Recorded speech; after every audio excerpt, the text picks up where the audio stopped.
have a feeling we don't have to tell this trick-or-treater the rules of Halloween. Here's your spooky spot on the NECA Toys. Ben Cooper trick-or-treats Sam.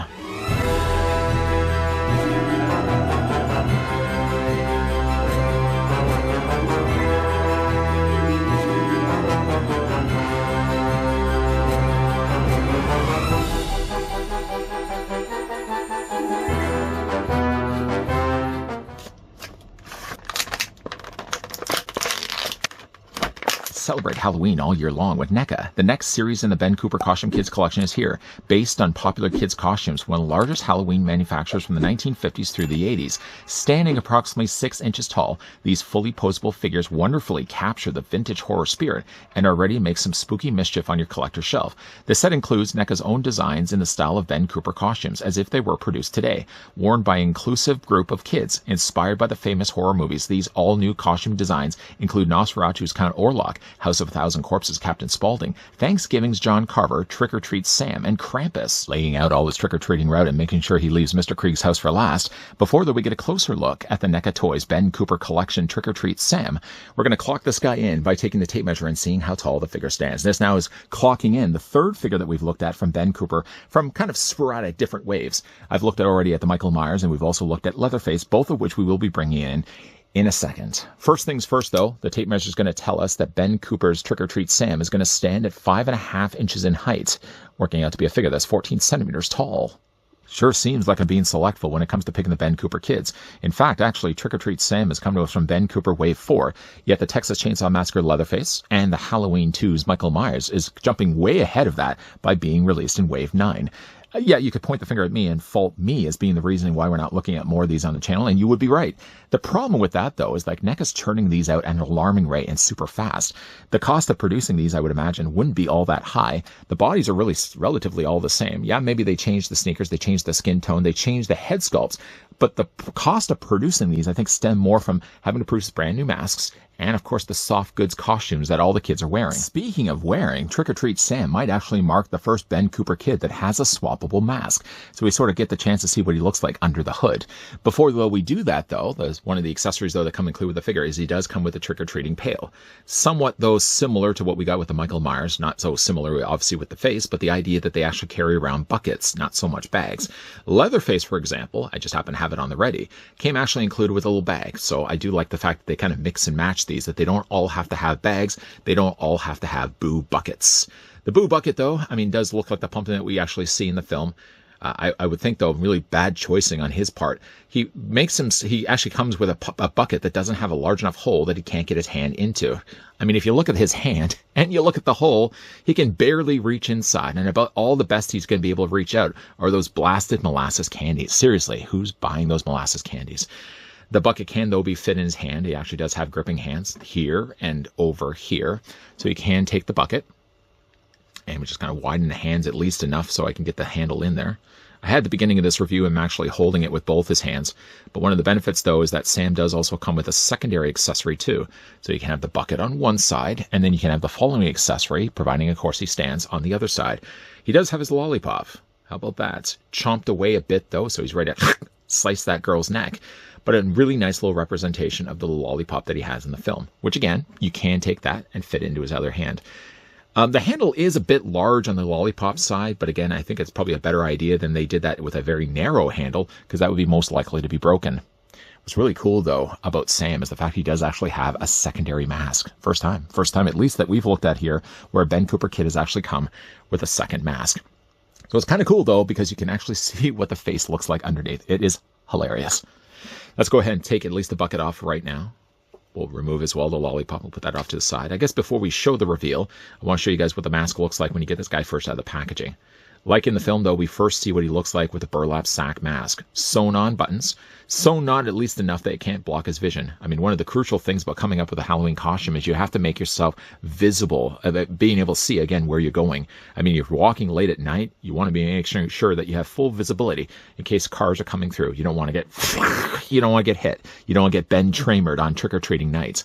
The mask looks good. I think they've done a nice job of that. Still, you've got the strap on the back of the head. Normally, I would say you can't take the mask off, which you can actually do at this time with Sam.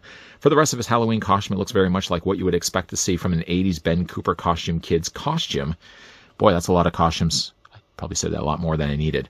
What I like about, though, is it's not supposed to look like the footy onesie pajamas that Sam does have in the movie. What it's supposed to look like, it's literally supposed to be a picture of the character. So like what we got, though, with like the Halloween 2 Michael Myers in his right mind would never walk the streets with a literal picture of himself on the costume. And that's the whole coolness about Ben Cooper. I mean, yeah, sure, when we looked at Leatherface, I was just kind of bring him in right now. Leatherface, though, had the apron, he had the striped shirt. So it looked more. He didn't walk around with Bubba's face on his front. But at least, though, it looked a little bit more like what we got from the 74 film. I personally like this. I think the color choices that they went with is really cool. I mean, you got the black for the top. You still sort of have the footed pajamas down below here. This is made kind of more of like a nylon material. So, you know, again, like longevity of this, I would still worry over time. Maybe this would eventually start to split and crack. But for right now, at least, I can enjoy this. There's a Velcro closure still in the back. So I guess if you really wanted to, you could take this off. Why? I don't know why you'd really want to take this off, but I guess you could if you wanted to. I guess let's just say, I mean, maybe the figure gets broken underneath, like something breaks in the shoulders and you have to buy yourself a replacement. And a Sam is maybe hard to find at the time. If you have like a cheap Michael Myers, for example, I guess that would be a hard thing to do because you'd have to still pop and swap the head out. But the skin tone, I guess, is close enough. You'd pop the head, replace the bodies. And that's probably one of the reasons why maybe having a Velcro closure on the back would be the easiest thing to do. Sneaker-wise, I guess he has pretty good-looking sneakers. Sam would never in his right mind ever have sneakers. He generally, again, likes his footed pajamas. They're similar to Michael Myers. I mean, again, like if you're looking at the two, I'd be hard-pressed not to say that they're the exact same, other than Sam's is just a different colored sole on the bottom. There's, again, speaking of the bottoms, there are 2 holes on the bottoms of these, so again, you can use display stands, even though they don't come included with them. Yeah, all in all, it's just a really neat-looking Sam. Again, most of the decorative details are all done to the front. On the back of this is completely orange, but I think that's pretty close to the way the Ben Cooper costumes were in the 50s to the 80s. Now, here's the fun thing, though, about this, is the figure does actually have a swappable mask. So like in the film, you do actually have yourself a reveal. So if you don't like necessarily the burlap sack mask, you can put in favor of that the jack-o'-lantern face that he has underneath. Here's the thing that I find the funniest about this is when you actually take off the face, you see what it actually would have looked like underneath. This would always be like a mystery that I was hoping to solve. What exactly do the faces look like underneath when you get the chance?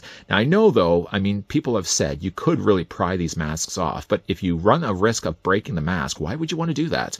Now, at least you get the chance to see what these look like underneath. Okay, so we pry this off. Oh, you're doing it this way, you are. Yeah. On the inside of the mask, by the way, there's a hole and a square peg there on the top, and that's going to plug into the figure's face. But what does the face look like, you may ask? No need for a nose. I mean, obviously the mouth is being occupied right now by a big hole in the front of his face. Am I maybe the only one that looks at this and thinks it looks like Sam from Mac and Me? Not Sam from Mac and Me. Mac from Mac and Me. Those awful looking aliens that they designed specifically for like a Coca-Cola commercial. Mac and Me. I don't know. Am I the only one that sees that? It is horrifying. But at least it gives us a chance to look at and see what these things would actually look like underneath the masks. Now, again, we've already taken the liberty of removing this mask. Let's find a way to cover this guy's face. You take this mask and it works essentially the exact same way. So a square's got to go to a square and a circle's got to go to a circle. So lining all those things up. Oh, so painful, I would imagine that would be to plug this into someone's literal face. But you just line it up like that, and then you've got Sam's face underneath. I'm not really sure, to be honest with you, which one I like more. I mean, for me, like just a traditional Sam walking door to door, hoping to get candy, at least in his hands, I would rather probably have gone with this head sculpt. Still, though, I could certainly see now why I would want to maybe get 2 of these. One to display with Trick or Treat Sam's, obviously his face underneath, and then one to display with the burlap sack. For the figure's articulation, if you're familiar with the Ben Cooper kids, they're pretty much going to be the exact same articulation around the clock. The head's going to be on a ball joint. So right now, you can rotate the head all the way around. Maybe that's why he's making such a face. The head can also look down and up, and you can also rock it back and forth too. Now, these arms do, in theory, rotate all the way around. I've noticed, though, that they're extremely tight. I've also noticed, too, that if you try to rotate them all the way around, you're going to probably have a problem where, like, the sleeve of the outfit, the costume, is going to start to get tight. I mean, again, like, when you get to around here, does it rotate? Does it rotate? Okay, yes, it does. Never mind just what I said. The arms do hinge out comfortably at 90 degrees, or a T-pose. The figure does have a bicep swivel, Would you believe also on this side as well? Stop that. Does he really? Yeah, no, honestly, on both sides. The figure does also have a double hinge in his elbow. Hands do rotate all the way around and hinge back and forth. He has an upper torso ball joint. Legs do split, and they split pretty good. You also can move them forward, move them back. There's a swivel there at the top of the thigh. Single hinge only for the knee. I guess that necessarily doesn't need a double hinge. Then he has an ankle pivot and an ankle rocker. Good looking Sam. What a perfect time to also be looking at Sam.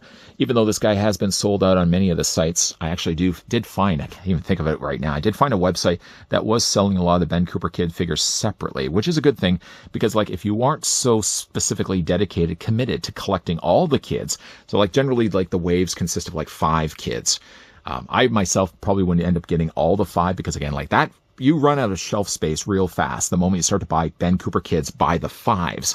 But again, like to hand pick the ones that I would be the most interested in, I was glad again I was able to find a site that was selling it individually.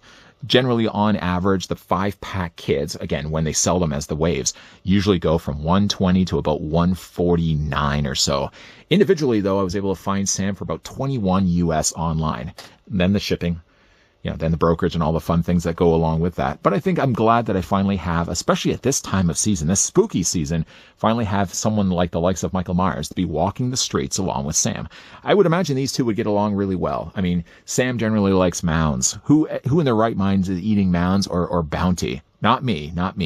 I mean, Michael Myers doesn't even stand for that stuff. He generally likes Reese's Peanut Butter Cups. And I'm with you. Yeah, Reese's Peanut Butter Cups all the way. I like these. Do I like them enough, though, to get the entire waves? Maybe. I don't know. But again, to venture off and start to buy 5 sets of these at the $150 US, I would also say, too. $150 is a little bit steep when you want to try to get all the kids. And then my biggest thing, too, is not even so much the cost of these, but the fact that, like, if you get 5, and now we're looking at, again, like, these 2 were from Wave 9. So, that's like 45 to 50 figures just of kids. You can run out of shelf space real fast. I think I, if anything, would be choosy and selectful as to which ones I really want to have in my collection. The ones that you currently see right now are the ones I'm happy to find adding to my collection. And now I can add Sam along with the likes of Leatherface and Michael Myers. I might find myself revisiting, in fact, Ben Cooper's Wave 4 set of 5 figures. Maybe not getting all 5. The set does consist, though, of Captain Spaulding, John Carver, Sam, Nosferatu, and Krampus. But considering, though, that 3 of those 5 are celebrating the season, I guess you could maybe make the argument that Captain Spaulding does as well. But down to its core, though, a John Carver and Krampus might be in my immediate future, as those could be something I could look at Thanksgiving. Though, again, I did miss sort of my own Thanksgiving in October. But coming around, though, to November, we're coming up to the States holiday of Thanks. So I might see myself maybe picking up the Ben Cooper, John Carver for that. And of course, when you have to think about it, Christmas isn't that far away. I know, really, we have to kind of get over the hump of Halloween first, but Christmas is just another 2 months after that. Maybe I'll be picking up the Ben Cooper Wave 4 Krampus for a review during December. But what do you guys, though, think of Sam? Let me know down below in the comment section. Do you guys think it's kind of cool, the fact that this figure is one of the few, maybe the only, that has actually a swappable mask? In the end, though, I'm probably going to be beelining it back to the original sack mask as my go-to. But I do like the idea that a character like Sam gets options. He certainly does change his looks in the movie, at least for his face. I like that NECA did the same when it came to this Ben Cooper release of him. What do you guys think of him? Let me know down below in the comment section. And if you guys have been collecting any of the Ben Cooper kids, which ones do you currently have in your collection? If in the meantime, though, you guys did enjoy this spooky video, do it a solid. Come on now and hit it with a like. You guys want to stick around for more so for the rest of Spottober, and I hope so, then certainly hit the subscribe, turn on that bell, and of course, mark your ghoulish peepers peeled to this channel, because there's going to be more spooky related videos coming your way before the month's end. As always, guys, thanks for watching. See you guys next time.